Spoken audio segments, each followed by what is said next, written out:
You're listening to the Park Avenue Diet Show with your host, Dr. Stuart Fisher, on News Talk Radio 710 WOR. Our special guest tonight is Jeff Halevy, behavioral health and fitness expert and CEO of Halevy Life right here in New York City, a great colleague, a great friend.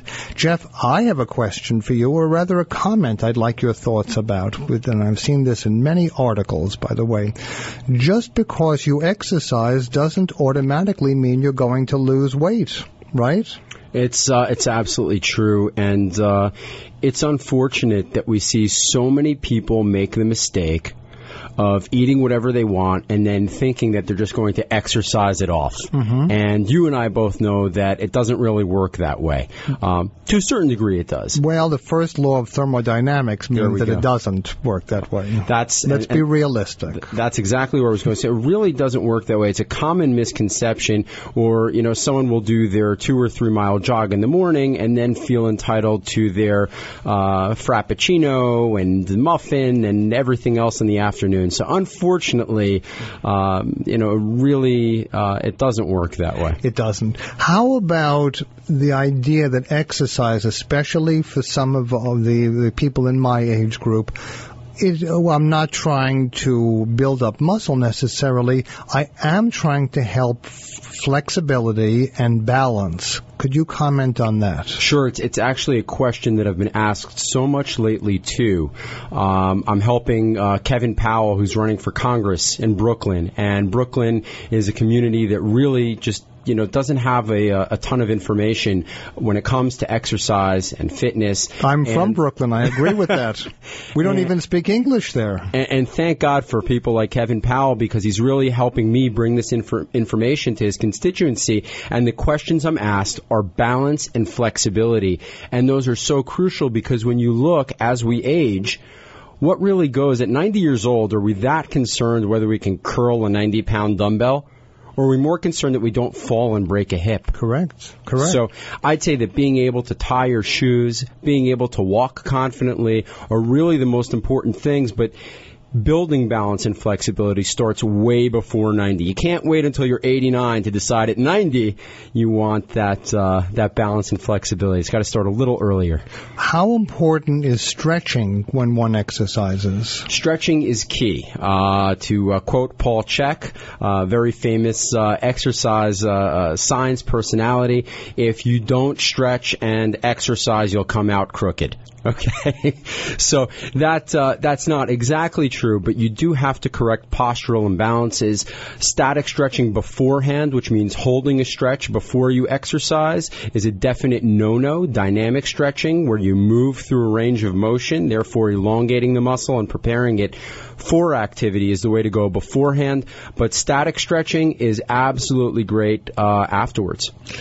When we speak about posture and how people walk, we always kind of imagine a West Point cadet with perfect posture, but I've found in my own life that you cannot do this without proper bodybuilding. If you act to yourself like your own inner mother and say walk straight or stand up straight, you cannot do that unless you've had the proper development through exercise, right? Absolutely, and that comes right back to what posture is, and posture is the net effect of muscles that are deconditioned becoming stronger and muscles that are tight being stretched. That's really what we're talking about. We talk about posture. And posture, let's not forget, is the place from where all movement begins.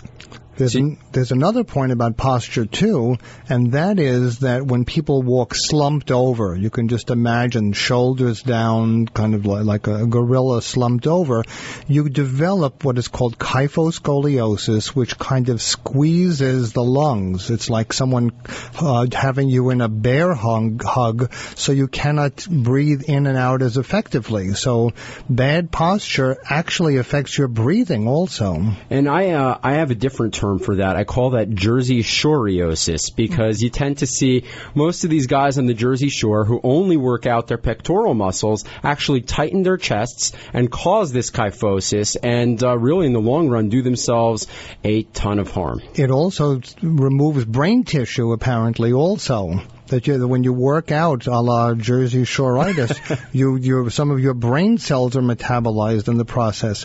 I was going to go through all the various organ systems today and say, why is it good for this, why it's good for that? But I think if we just concentrate on the metabolic syndrome, which I discussed last week here on the Park Avenue Diet Show, it lowers cholesterol. There's so many benefits to exercise that we are talking about 67% of the population, of the adults, apparently don't exercise correctly. And if you're listening and you're one of those people, we're talking about not doing exercise, shortening your life, right? Absolutely. Unfortunately, preventive health care, and when I say preventive health care, I don't mean popping, any type of pill that your doctor prescribes you that he tells you is going to be better for you in the long run. I mean taking care of yourself is just unfortunately not a priority in this country, and it's so important that we have an overhaul of our belief system about what it means to be healthy and take this preventive approach instead of waiting until we need to go see a physician in an emergency situation and find out that we have to take a slew of medication and, God forbid, maybe even worse.